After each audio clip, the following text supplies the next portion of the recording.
Born in Pittsburgh, Pennsylvania in 1937, Grady Stiles Jr., also known as Lobster Boy, led an interesting life and suffered a death that was just as intriguing. Grady was born with a rare medical condition known to run in his family called ectrodactyly, more commonly known as lobster claw syndrome. Ectrodactyly is a condition in which the middle fingers are missing and the fingers on either side of where they should be are fused together. The result is that the hands look like lobster claws. The feet are also sometimes affected, as was the case with Grady.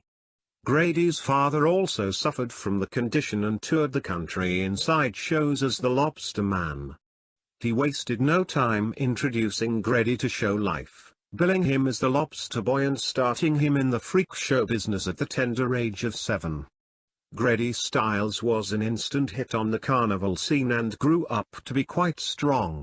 Though he could not walk, he pushed himself around in a wheelchair and learned to crawl on his limbs, which led to him developing incredible upper body strength. While working the carnival circuit, Lobster Boy met a young woman named Mary Teresa.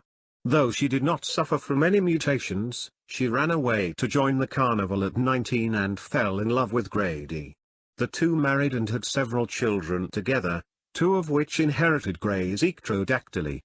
For a while they toured as the Lobster family, but life turned ugly when Grady began drinking. Reputed to be a mean drunk, Lobster Boy reportedly beat his wife and children for years until one night in 1973. On that night, Grady fought with Mary, threw her to the ground and ripped her head out of her body with his bare hands. She promptly divorced him. Grady Stiles eventually remarried, though his second wife, too, divorced him. Though still a mean drunk, Grady Stiles lived a relatively quiet life until 1978. At that point, he thrust himself into the spotlight again. When his eldest daughter fell in love with a man Grady did not approve of, he killed her would-be groom with a shotgun the day before the wedding. There was no doubt about Grady's guilt as he freely confessed to the crime, but he never served time for the crime, though he was found guilty in 1979. Grady's life of alcoholism and cigarette smoking had taken a toll. He had cirrhosis of the liver and emphysema in addition to his ectrodactyly. Therefore, it was determined he would not receive adequate medical care in prison. Although he was convicted of murder, Grady was sentenced to only 15 years probation. Escaping prison made Lobster Boy cocky, and he reportedly told others he could kill them and get away with it since he already had.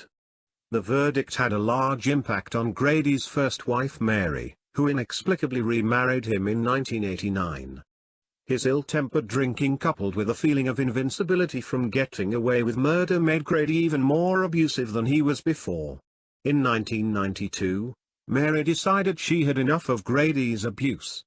She paid her friend and neighbor Chris Wyant $1,500 to kill her husband. Wyant committed the murder, shooting Grady in the head while he watched television in his Florida home. Like Grady Stiles, Wyant went to court for the murder and was found guilty.